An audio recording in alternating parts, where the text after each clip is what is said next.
Hello students of class 8, welcome to your English class today. Today we will read Unit 8 of your supplementary reader, It So Happened. We will read the story Jalebis. Are you all ready? Okay, let us start. Before we read the story, I want to ask you all a question. How many of you like to eat sweets? Oh, almost everybody. Good. So this is a story about a boy, younger to all of you, but he was extremely fond of sweets, especially jalebis. Let's see what happens in the story. This little boy, long ago, studied in a government school in class 5. One day, he had to pay his school fees, and so he took 4 rupees with him to school. Yes, you heard that right. 4 rupees was his school fees for a month. In those days, 4 rupees had a lot of value. So here is this boy who went to school to pay his fees. But the teacher, Master Ghulam Muhammad, who had to collect the fees, had not come to school that day. So this boy couldn't pay his fees. After school, as he was getting back home, he felt that those 4 rupees in his pocket was making jingling sounds. Kanak, kanak, kanak, kanak. It was quite strange. The whole day, those coins were in his pocket, but they never made noise. Now, they're making so much of noise as if they're almost speaking. Strange, right? Coins speaking? True. But that's how the boy felt. And he felt that these coins were telling him, what do you think those jalebis, sweet and syrupy, they're getting made there in the bazaar? Do you think they are there getting fried in the kadao for nothing?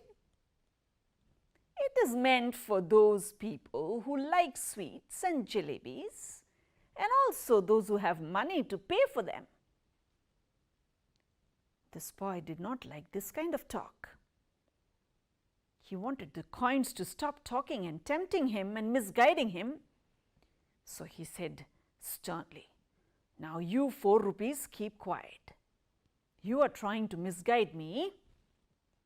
You know, I get so much at home to eat that looking at anything outside in the bazaar is a sin. Moreover, this 4 rupees is supposed to be my school fees. And what will I tell Master Ghulam Muhammad tomorrow if I don't have this money? And what will I tell Allah Miya?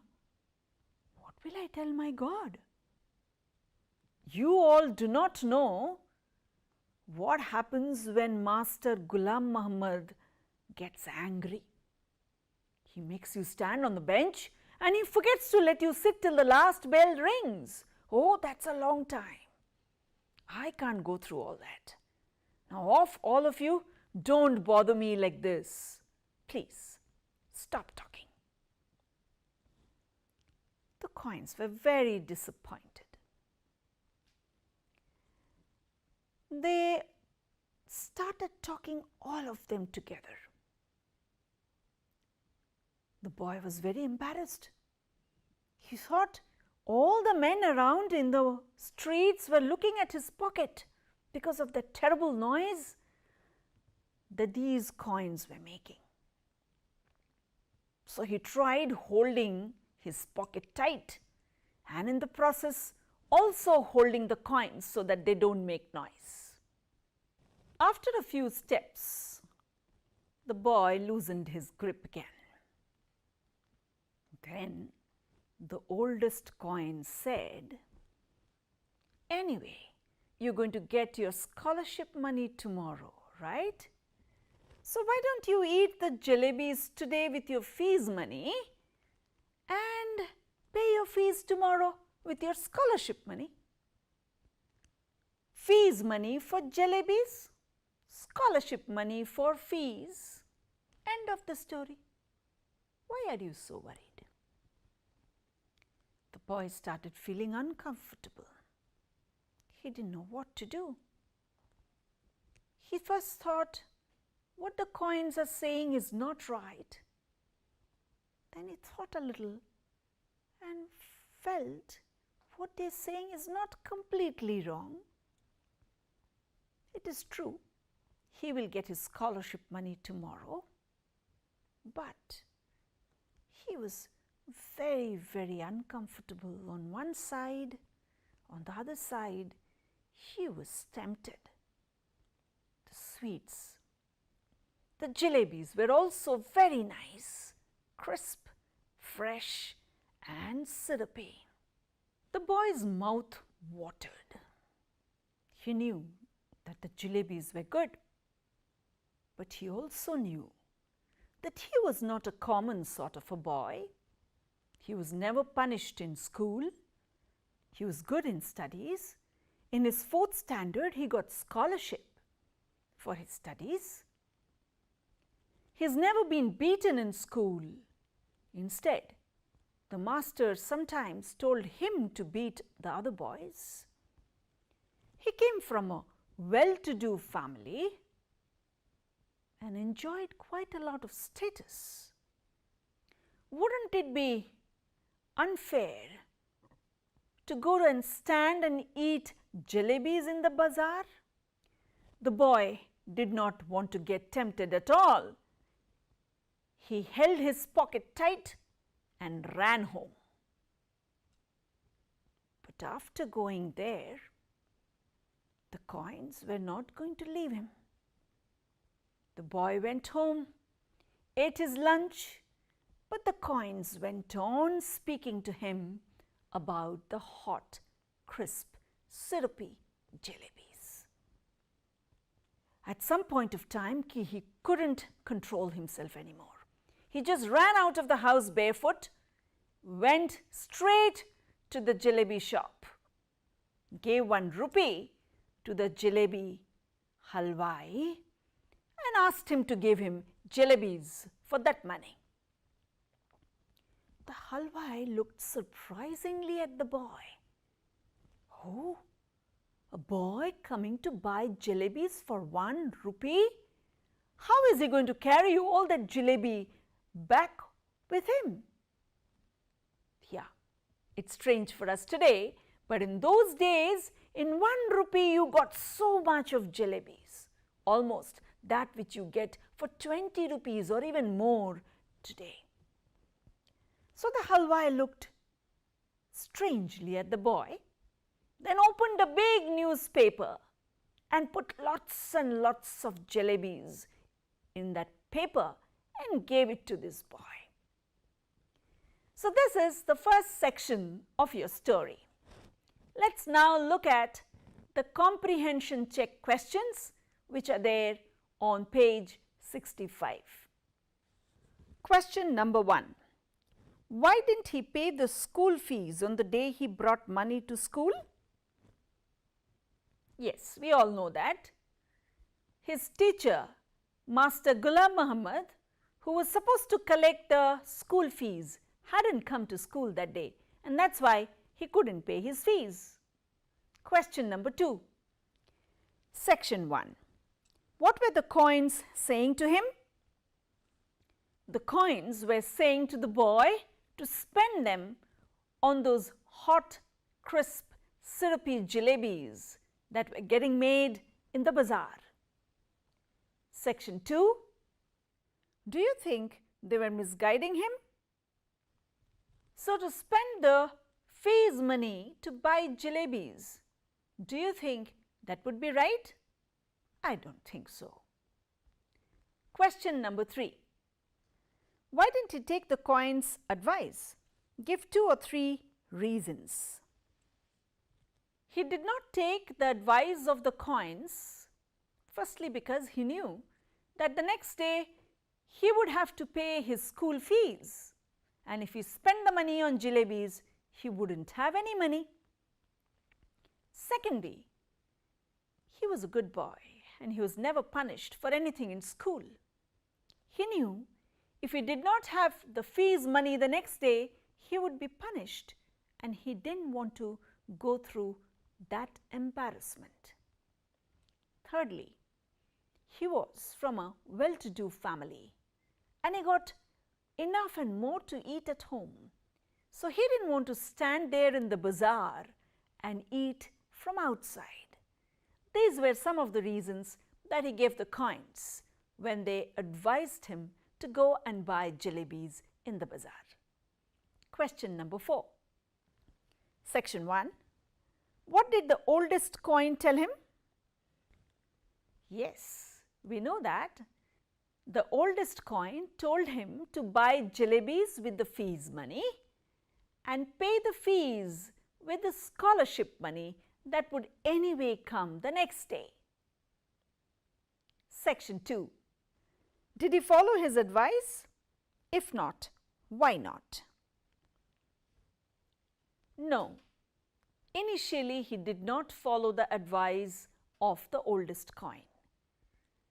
He was an obedient boy and he was never punished before, so he did not want to disobey his parents and refused to buy the jalebis even when he was tempted by the first coin. Question number 5. He reached home with the coins in his pocket. What happened then? As he reached home and was about to eat his lunch, he felt that the coins were tempting him even more.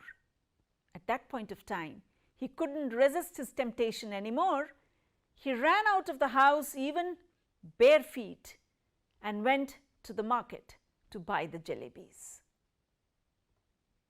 Now, let us move on to the next section of the story and see what happens after the boy buys the jalebis. He gathers all the jalebis that are given to him in the newspaper, and just as he was stepping out of the shop, he found his uncle coming out of the court and going towards home in a tonga. What's a tonga? It's a two-wheeled carriage, horse-drawn carriage. So this boy runs into a nearby lane, goes to one corner, looks all around and doesn't find anybody around him. Then he sits down to eat the jalebis. There's so many, he goes on and on eating. After some time, he can't eat anymore and there's still so more on the paper. He was so full that if somebody pressed his stomach, jalebis would come out of his nostril and ears. So he didn't want to eat anymore. By then, a few children gathered around him. So he started giving them out all the remaining jalebis. A few beggars also came and he went on giving them. When everything was over, he went back to the halwai and bought jalebis for another rupee. He got so many more and he went on distributing it to those little children and those few beggar boys that had gathered around him. All those children enjoyed the jalebis and he felt so proud, almost like the governor who gives rice to the poor and needy on Independence Day. He went and bought jalebis for 2 more rupees and kept distributing them to everybody who came there. At that point of time, he felt if children were allowed to go to the assembly, he would have been elected that day because of the popularity he had amongst those little children as he distributed jalebis to them. He was very happy. When all the jalebis got over, he washed his hand and mouth in the tap in the road and quietly went home as if nothing happened. As if he's never eaten anything outside, least of all jalebis. But he had eaten too much. He also had to eat his dinner. How was he going to do that? If he refused to eat dinner, they will ask him questions. And then he will have to tell them the truth. If he said he was feeling ill, they would call the doctor. And the doctor, the moment he touches his pulse, he would know that this boy had eaten so many jalebis. The boy was afraid. That fear was almost killing him, that somebody will get to know. As he went to bed, his stomach ached, and he curled up in bed like a jalebi and slept. Children's stomachs are almost like digestive machines. The next day when he woke up, he did not feel anything. He was quite all right. He got ready for school as usual, took his bag and went to school. He thought all his troubles would end that day because he would get the scholarship money and pay his fees. But it was not going to be so simple. Fate had something else written for him. So when he went to inquire about his scholarship, he was told that the scholarship will come the next month. The boy did not know what to do. How was he going to pay his fees that day? Master Ghulam Muhammad had come to school and he announced that he will take the fees during recess. The boy stayed in school till recess. Once the break time began, he quietly picked his bag up and started walking out of the school. He didn't even look up. He went on and on and on walking, looking straight in front of his nose. He walked and walked so much, and he felt he is going to go on walking till the earth ends and the sky begins. And then he'll walk into the sky and face his Allah Miah and request him to give him this 4 rupees. But it did not happen. He kept walking. The earth did not end. The sky did not begin. As he looked in front of him, he realized that he has reached the Kambalpur railway station, the end of the town. As he looked ahead of him, he saw the railway tracks, and then suddenly he remembered that the elders at home had warned him that he should never ever cross the railway tracks. It came to his mind at that point of time that the elders had always warned him not to use up his fees money for eating sweets. How is it that that warning did not come to his mind at the right time? This is the second part of the story. Now let's look at the comprehension check questions. Let's look at the questions on page 68. Question number 1, part 1. Why didn't he eat all the jalebis he had bought? We all know that. For 1 rupee, he got so many jalebis, he couldn't have eaten all of them. So he ate as much as he could. He ate till he was overfull and then he could not eat any more. Part 2. What did he do with the remaining jalebis? As he was eating jalebis in the street corner, there were a lot of children who gathered around him. So he started distributing the jalebis to those young children. There were also a few beggars who came around. So he gave them also those jalebis. Question number 2. The fear was killing me. What was the fear? He was afraid that people at home will get to know that he has bought jalebis with the fees money. That was the fear that was killing him. Question number 3. Children's stomachs are like digestion machines. What do you understand by that? Do you agree? By saying that children's stomachs are like digesting machines, the writer means that children can digest much more quantity of food than elders can.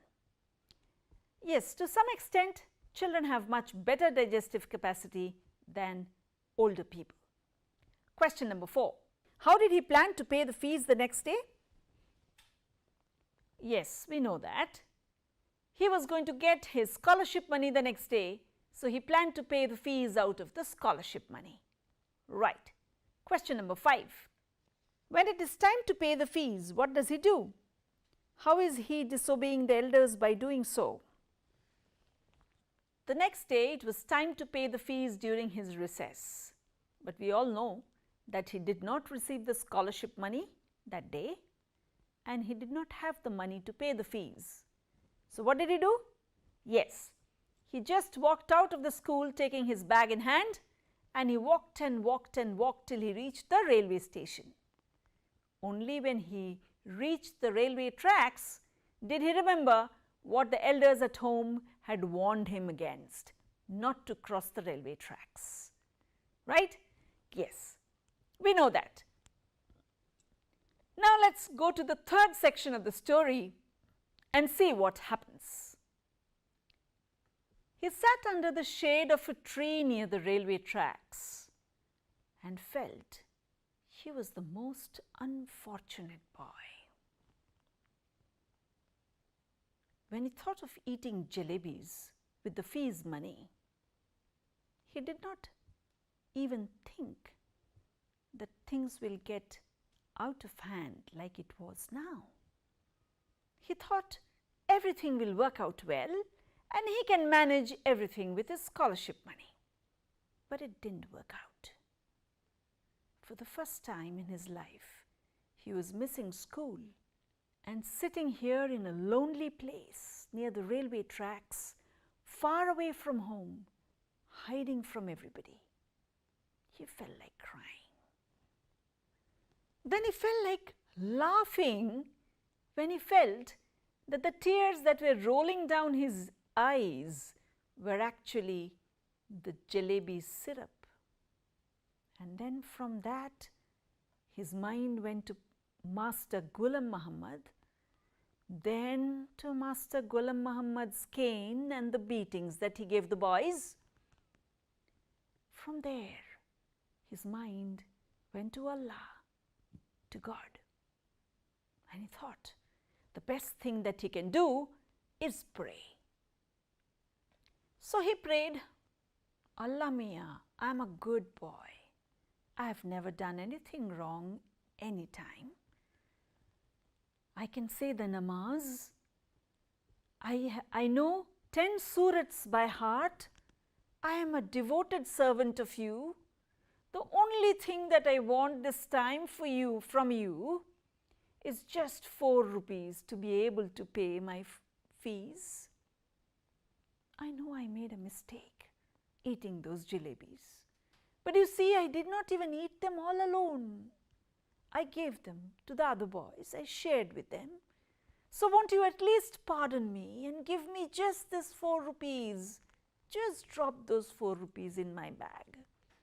And that will do. He went on praying. After some time, he got up, went to his bag, tried and dusted it, tried to look at it and see if there is 4 rupees that has appeared there. But nothing, not even 4 paisa was there. he felt very disappointed. At that point of time, he realized school must have been over and all the boys will be getting back home. So he just picked up his bag, went back home as if nothing happened, with a look as if he was getting back from school and everything was normal. The next day, he decided to wear clean clothes and go out to the same place near the railway tracks and say a much more serious prayer to God. The next day, he went back to that same place near the railway track and he kept praying to God, asking him to give him the money. He even had a bargain with God. He said, God, I will walk till the signal. By then, if you don't want to give the money in my bag, doesn't matter. There is a rock there. Put the money under the rock. So saying his prayers, he went till the signal, walked back to his place, lifted the rock, and there was nothing there, no money except for a worm which was wriggling there. He waited and sat there for the whole day, but nothing happened. At the end of the day, he was disappointed. He went back home, thinking next day he'll wear clean clothes and offer more serious namaz and pray to God. On the third day, he came there, went on with his prayers, but nothing happened. The boy had to get back home in time when all other boys came back home from school. When he reached home that day, he realized that the school had already reported his absence from school home. So everybody knew that he was missing school for so many days now, and he must have got a good thrashing. The author doesn't tell us about that. He says it's better we don't talk about it. He must have got something. But doesn't matter how was his punishment, but the boy learnt a very important lesson in life. And what is that lesson that he learnt? He understood that if God gave us everything that we wanted just for the mere asking of it, we would all be like vultures and crows sitting comfortably in our nests, and we would have never ever made something as delicious and tasty as jalebis. Okay? So that is the story of our boy. Do you like the story? Yes. He learnt a very good lesson, though a very hard way, but nevertheless, it was a good learning. Now let us look at the comprehension check questions that are there at the end of the story. Question 1. What was the consequence of buying jalebis with the fees money? Yes, we all know that. The consequence of buying jalebis with the fees money was that he was not able to pay his fees, though he wanted to pay it out of his scholarship money, but we know how it did not work out. Yes. Question number 2. His prayer to God is like a lawyer's defense of a bad case. Does he argue his case well? What are the points he makes? Yes, his arguments with God are like a bad lawyer. He argues out and says to God that he has always been a good child. He has learnt part of the Quran, he has learnt his prayers well, he has always been a devoted servant of God, and he has never made a mistake. This time he has made a mistake and he wanted God to help him out. He even justified saying he didn't even eat the jalebis all by himself. He distributed and shared it with others. Yes, he was not giving really very good reasons for God to help him out. Question number 3. he offers to play a game with Allah Miah. What is the game? Yes, the game that he wants to play with Allah Miah is that he is going to walk till the signal, and in the meantime, without him looking, Allah Miah should put 4 rupees under the rock, unnoticed by anybody. True. Question number 4. Did he get 4 rupees by playing the game? What did he get to see under the rock? No, we all know that he did not get the 4 rupees under the rock. Instead, he only found a wriggly worm there under the rock. Question number 5. If God had granted his wish that day, what harm would it have caused him in later life? If God would have granted him his wish that day, he would have never learnt the lesson that nothing in life can be got by mere asking for it from God. And we would have become like vultures and crows. Also, we would have never known the art of making jalebis. This was an important lesson that he learnt that day. Okay, with this we come to the last section of the unit, the section Think It Over. Look at this section on page 72. I do not feel obliged to believe that the same God who has endowed us with senses, reason and intellect has intended us to forego their use and by some other means to give us knowledge which we can attain by them. Now, what do you think of this topic? God has given each one of us our intellect, our thinking capacity and our reasoning capacity. Don't you think God wants us to use them all the time and not try to get things out of God himself by other means? Think it over. Talk to your friends about this when you meet them. Okay? All right. So with this, we come to the end of this unit. Let us just look at what all we learned today.